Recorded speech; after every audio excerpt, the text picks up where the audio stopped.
Good evening, Dr. R. Michael Fisher here, urologist, educator, therapeutic consultant, and someone who works and off and on is very much interested in talking about children in a different way. What do I mean by different? I mean a way that is probably more in depth than the normal conversations we have with and or around children. It's almost a philosophical orientation that I'm interested in, but I also tonight I'm going to focus on therapeutic end of conversation and dialogue with children. It's an entering a space with children that I'm actually interested in, a space that we could call existential, ontological, philosophical, but ultimately therapeutic. So I'm going beyond behavioral, cognitive, typical kinds of ways of doing therapeutic processes with children. And this is not about being necessarily, but it could include being a therapist, being a parent, being all kinds of interactions that educators, caregivers have with children. So wide spectrum of interest. I think if you want to hang in on this talk, you're invited to basically be how maybe to orient yourself around a question that is stirring in my mind tonight. And it's going to be around two particular aspects of how to get to entering the anxiety space, the anxiety that is a part of life and death, the whole gamut of that paradox of being an alive creature that knows we're not going to always be alive. That's one part I'm going to deal with tonight. And I have a really cute story I just heard from a talk I was listening to by existential counselors, therapists, and theorists. I'll share that story, 5-year-old. And then I'm going to share my experience working with youth and children included in the other dimension of which is I'm just going to call the dimension of hurting. Now, both of these, whether we're dealing with the whole notion of death anxiety or hurting anxiety, ouch, I don't want to be hurt, whether we know that consciously or not, but obviously we sort of know it naturally. But also this death anxiety, which is one we don't often think about or have a conversational space for. Now, those will be the two that I'm going to kind of walk through tonight. And I'm really talking about the human dilemma. Oh, our children? Yeah, as young as you want to go to where they have the ability to have some kind of cognitive exchange with you. Again, in all of those different possible roles, but I'm just going to pretend even that I'm talking in some sense to a 5-year-old maybe listening tonight, and maybe even someone younger. I certainly have seen the capabilities of 3 to 4, 5-year-olds, not all. Some 3 to 4-year-olds where I work at the daycare center, I can see that they are not in the mood. They are not in the space generally to have that kind of engagement ongoing in a connected way. There are some 3-year-olds that are capable of doing that. Eye to eye, engaging in really reflective, tough, paradoxical situations, ironical situations, metaphorical situations even, where they're at least curious about how does this existence work? How do you, this weird adult, how do you negotiate this world? I'm trying to figure it out over here. And we have to do it together, especially when adults and children enter the same space. And that's living together. Maybe it's an educational space, right? Maybe say just a caregiving space that is alternative to their home space where they're given care.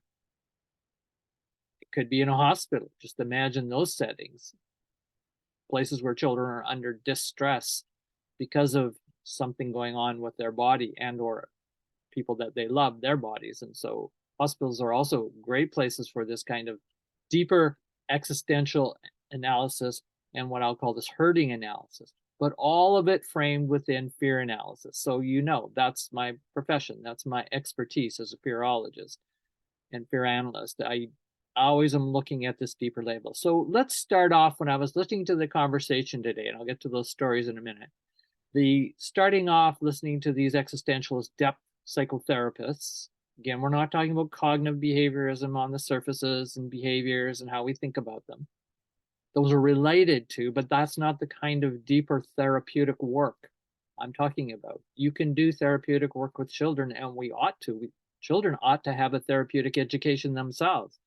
So what started was this, one of the claims is that basically all neuroses, basically generalizing, and psychopathologies that will end up occurring both in children and or later in life. It could be adolescence, it could be onsets later, but they're all connected back to, this is the depth psychology part, back to the birth process, if not before birth.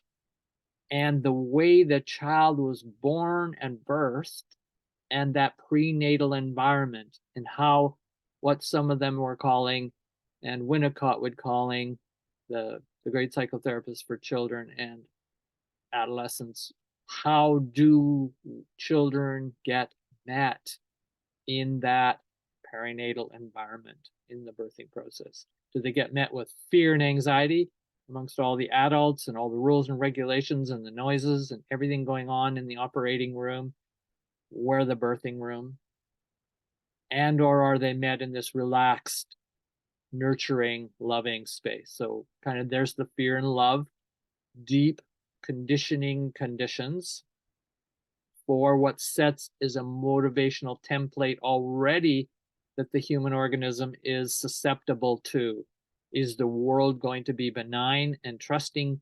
Is the world going to be perceived as mistrustful and deceiving and dangerous and so on? This is that deep dual motivation of where is the child going to build, right?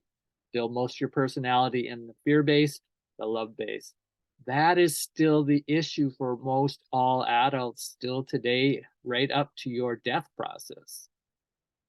We're creating this continuum in this depth psychotherapeutic model and a fear analysis. We want to look at how that fear is worked with. So in a way, that's what I'm focusing on, not the love and nurturing aspects tonight. Mostly I'm focusing on the fear analysis aspect of depth psychology and depth education. And what I would like to see is a good therapeutic education for children from the moment they are able to have that engagement, as I said earlier, with an adult in the space of a deeper conversation, a deeper connection. And it's a kind of truthing. Okay, let's just keep that in that philosophical tradition. We're truthing here. Do I allow as an adult to truth with children and children to truth with me? Allow. Do I invite? Go even further. We'll come back to that perhaps as this talk goes on tonight. So they were saying that all neurotic psychotherapeutic pathologies ultimately come from a base in fear of death, and add Otto Ronk's theory onto that fear of death, terror, anxiety, is fear of life. So fear of life and fear of death for Otto Ronk are one and the same. They're just two different shapes to the existential ontological problem of existence as an organism that will become more and more aware of their existence. So let's get right down to the first story, and then I'll just see what creativity you can bring to it, I can bring to it as we dwell a little bit. So let's just take our time, dwell with this quick little story from the psychotherapeutic office of, it was given by Claude Barbiere. He's a PhD and he's a psychotherapist as well. He's a theorist, expert on the work of Otto Rank, his depth psychoanalysis of the experiencing of the human being in a very universal way, as Otto Rank and many of the psychotherapists, psychoanalysis especially, had seen that there are these deeper issues of difference and sameness, belonging and not belonging, trust, mistrust, fear, love. This goes below identities, differences, cultural differences, and so on. Not that those differences of surfaces of cultures, identities, etc., environments, receiving environments, for the child, they have a coloration, they have a shaping to, and they help build or can build sometimes very firmly personality differences or these neuroses and psychopathologies, and or generally the deeper core is way beyond and way below and way more powerful. So the typical word that they used in that talk I was listening to was primal fear. Therapeutic processes have to deal with the primal fear. So I'm saying the therapeutic educational caregiving processes have to deal with the primal fear. And so how is that in our theorizing when we take these courses in childhood education or etc. Education period? Because I'm an educator too, as you know, I'm trained. I have a PhD in education and curriculum instruction. I care about how we educate in all kinds of environments with youth, with children. Because of this concern that I see, and I think it's very valid, that we don't like to talk about fear. We don't like to engage and encourage and invite that existential wandering space. And it's not all just negative and dark. It's the existential is now, the psychotherapists are talking about there's great wonder and possibility within this anxiety, this fear of death and life. So we slow down into this 5-year-old's experience. The psychotherapist, Claude, was saying that he was in the room with the group, the family group. I don't know what they were in session for, the therapy, but here's what he shared. At one point, the 5-year-old says to his mom and dad, "Mom, Dad, are you going to miss me when I die?" 5-year-old, see, already this 5-year-old is capable of entering the space of life and death. And this great paradox in the human experience. And it's a dilemma.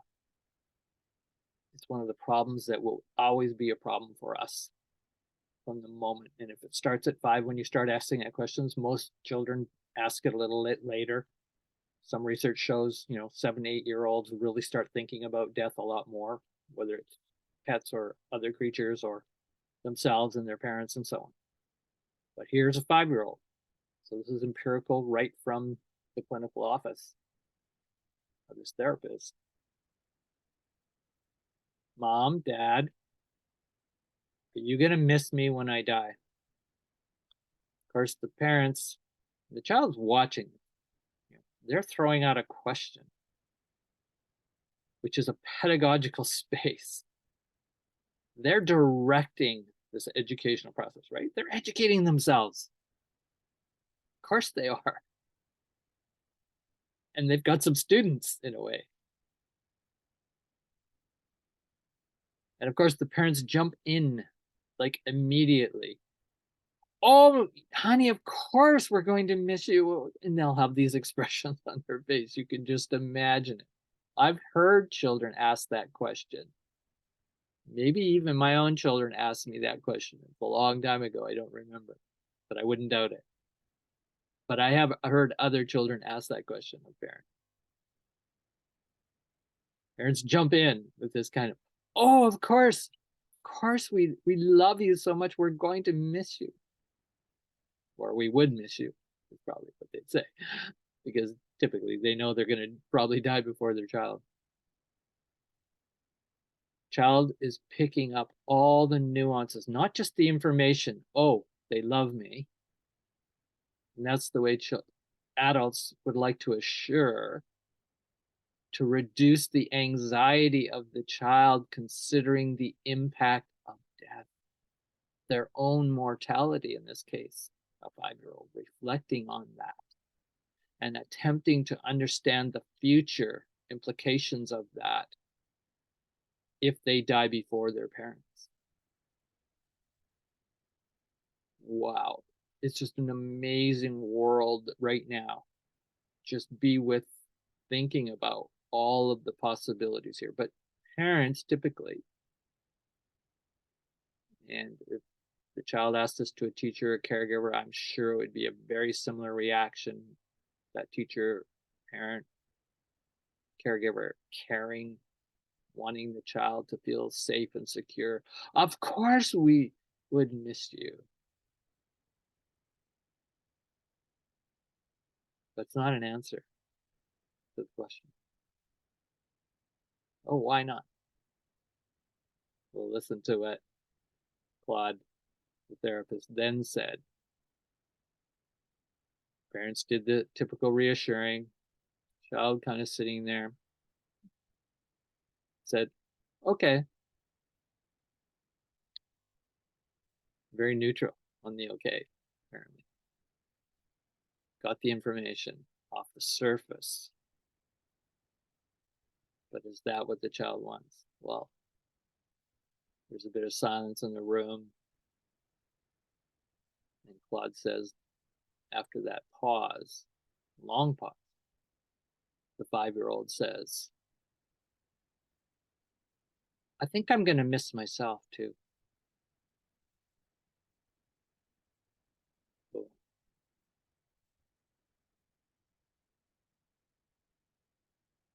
you see the deeper question in this space, educative space of the therapeutic. The child's already exploring how they're going to miss themselves. See, they're so aware of living on this edge. I may be here and I may not exist at some point. That is a terrifying thought.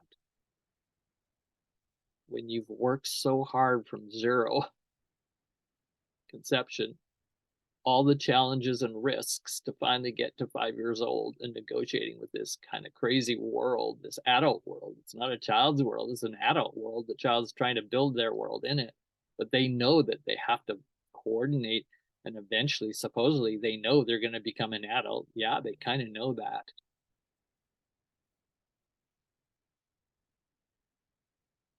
But it's a horrible thing to think about, that non-existence.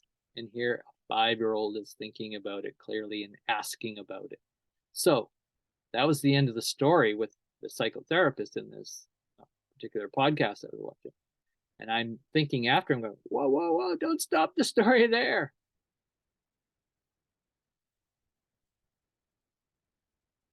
The child is invoking, I think I'm going to miss myself. And I'm going, oh, give me a camera of the facial expressions of the parents. Never mind the child, the parents and the psychotherapist sitting in the room with that child that just said that.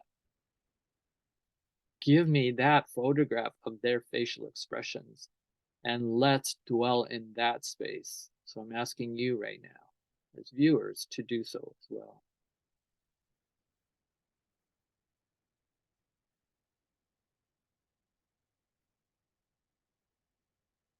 How do you respond to that?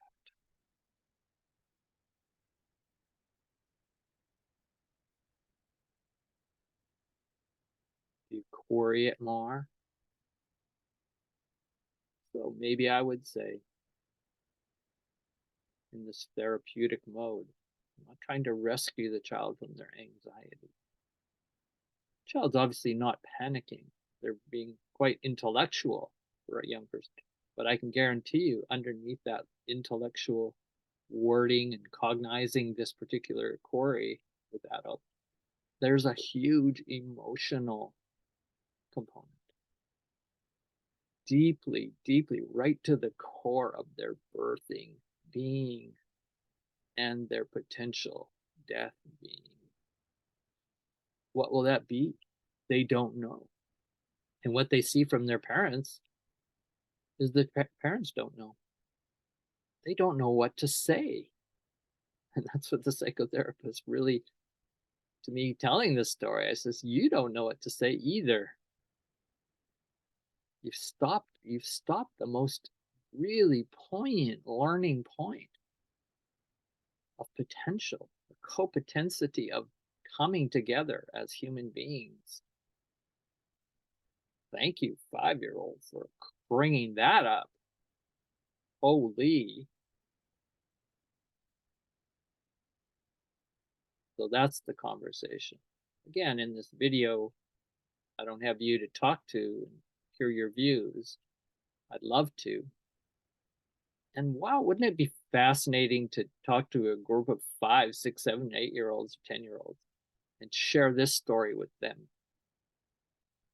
and see what they would think about the story. Oh, now we're really thinking curricular wise. We're thinking therapeutic education, ongoing about fear is core, this primal fear, terror of existence and non-existence. See, that's the whole point. It's a dialectic. It's an interplay of paradoxes. How could we work so hard to exist when non-existence is always potential there? And it's not there in the physical realm, this child feeling necessarily the physical threat of their own death. Why did they ask the question? Is because they can imagine it. That's what makes humans human.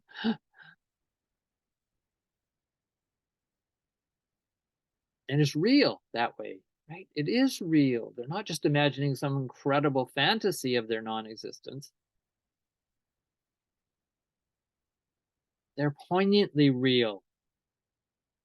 And we can very quickly try to assuage their anxiety without doing the deeper exploration and even opening up that emotional core below the cognitive expression and words that they may be using to connect with us adults, language. But then there's all the emotional language. And so that's what I would want to encourage the parent, the psychotherapist, the caregiver, the teacher to explore that emotional language. And then you can do that in many different ways through using puppet stories, arts-based approaches, drawing, coloring, stories, adventures. Well, let's explore, what is it like? What would it be like? There's just one directive that comes to me. If I'm with a group of children or with that 5-year-old, is, well, let's explore what it would be like when you are not here. And then you said you would miss yourself. So that seems to be that you think that yourself is gone, or do you think yourself could be maybe just somewhere else after you die? Ooh, that becomes an interesting story or narrative, right? A creative possibility. So creativity is the essence of deep depth psychotherapy, the creativity in with the deep anxiety, terror of this primal fear. So those are just a few ideas for you to dwell with. It's a very complicated conversation. And again, you could read all kinds of materials on depth psychotherapy with children. But I am putting it into just an educational and a family situation where you could actually have this encounter of conversation. No, you don't need to be trained. You need to be willing. See, I think what was probably there, and you could explore that with the 5-year-old children. It's kind of interesting. Why did they want to talk about their death, which is quite unlikely, probability-wise? They're only 5. And I'm guessing they probably weren't in a particular dangerous family situation. It didn't sound like that from the therapist, but I don't know. Was that conversation about their death a more comfortable, or what would be called a displacement of the terror and anxiety, the primal, into a conversation that was circulating around them, where one could say perhaps the deeper question, and you could probe this with that child, did you want to ask about our dying as your parents? Do you have any questions about that? Right? It's a possibility they're interwoven, right? That's what I'm trying to say. We want to show that continuity, that maybe that is not just the problem or question, dilemma. It's the dilemma of your parents dying, more likely, and could die before you are a full adult. And that puts you in a very vulnerable position, and you know it when you're 5. Who's going to look after you? So that's just one possible interpretation. Let me go into the second story now. Don't want to make this video too long. I want to look at the human dilemma of hurting. So that was the human dilemma of existence, non-existence, or what we often would frame simply in terms of dying. Not something, you know, that we don't hear about and children don't hear about. They hear about it from really the moment they're born. I mean, all kinds of ways. The message of dying, someone's dead, an animal's dead, disappearance, loss, separation, all those anxieties and terror, even to the point of, will I lose my parents? Will I lose my existence? Who's going to be there, you know, to hold that loss? So you can hear the deep interest in the grieving process. Well, this is very similar. The hurting dilemma, my second point for the video and the story I will share very short, is a kind of grieving question. How do we do this? Grieving, holding together in this deep primal fear. The fear of getting hurt, which is the fear of life, as Otto Rank would put it. It's different, but related to the fear of death. So that's the real advantage of a theorist like Otto Rank and Ernest Becker adding to this therapeutic understanding as we go into this 21st century. Hurting, I arrived at in my own healing work that I did for decades, my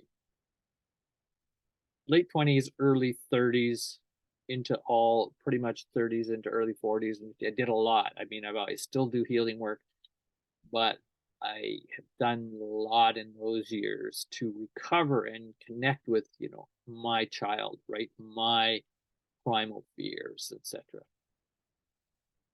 Highly recommend that. It's not, I was paying a therapist to do it. There's other ways, there's peer ways and so on. That's another story about how do you get that kind of tension on this, that therapeutic, the holding space, the inquiry spaces to talk about these deep, difficult things in the human experience and paradigm. They are there. If you just try and constantly massage them, try and be positive and, oh no, you know, don't worry about dying. You got a long life ahead of you. Sorry, that just doesn't cut at the deeper level of the being. Maybe on the surface, oh, okay, good, you know, thank you. Let's go get an ice cream cone. I got into this working with adolescents particularly, even though I had spent intensive couple years teaching with, it would be 11 to 12, 13, 14-year-olds as a school teacher. But I also, you know, I'm very therapeutic in my school teaching processes. As those students, if they're around today, and a few of them have contacted me, they know I was incredibly different as a teacher because I explored these deeper existential issues, spiritual issues, healing and, you know, hurting. And what I came to when I really worked in a treatment center for adolescents, won't go into that long story, at Quest Ranch, as a therapeutic consultant there, I came up with this deeper question. So yeah, I'm doing really intense therapy sessions with these young people, often using arts-based approaches mostly, and of course working also with families in therapeutic situations.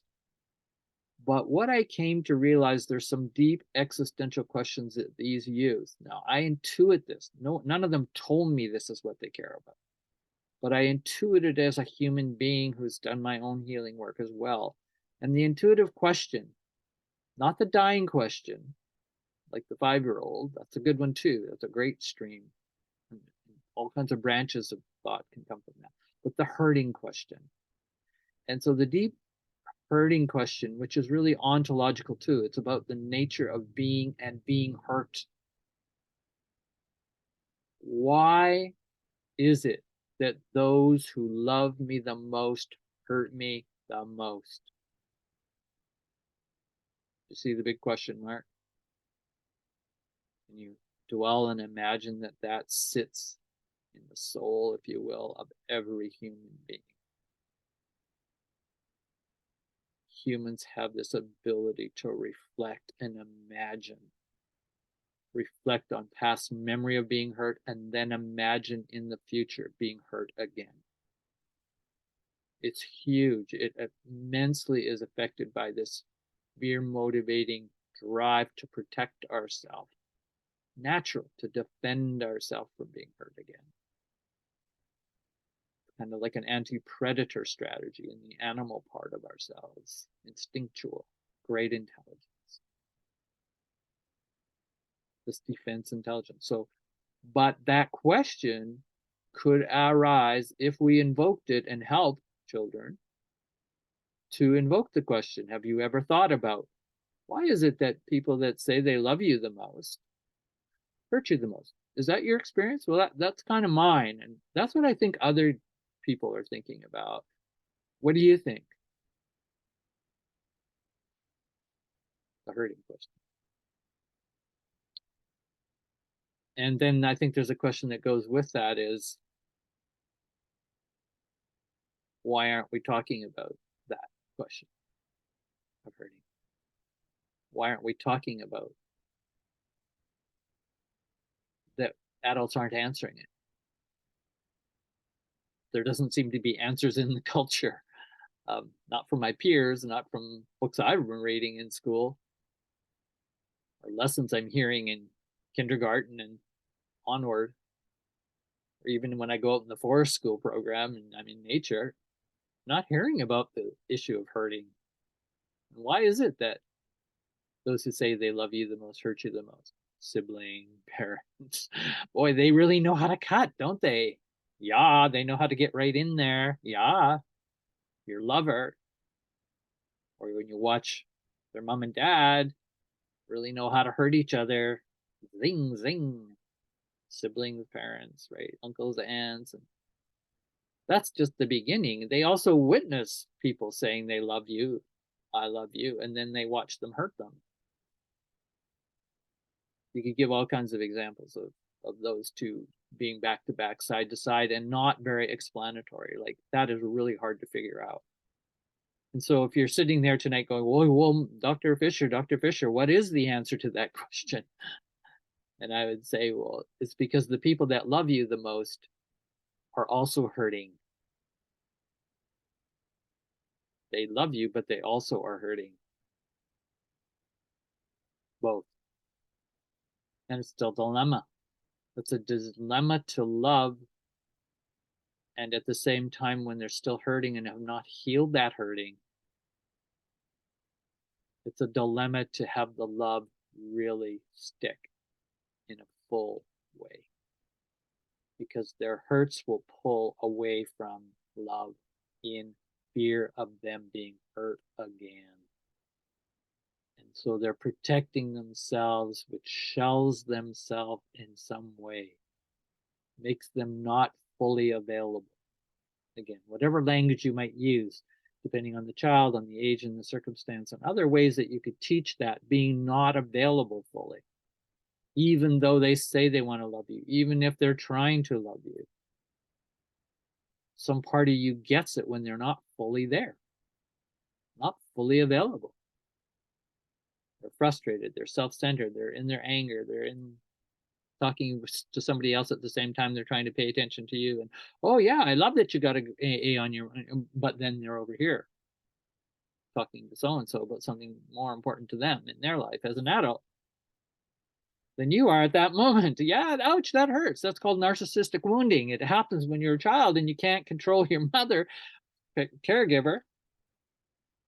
Not just be your mother if the mother was absent, but the caregiver not able to, you're not able to control them at every second.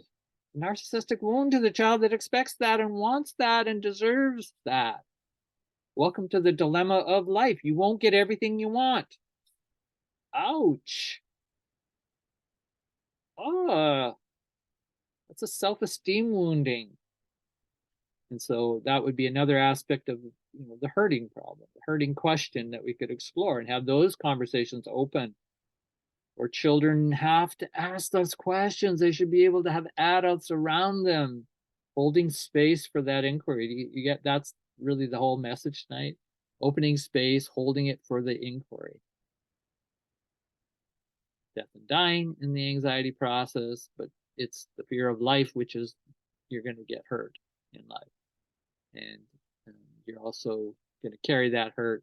And through that, you're going to have loss and loss, because the more you're hurt, the more you're losing something of yourself if you're not healing that hurt. And that's where loving unconditional attention comes in. Process of therapeutic processes.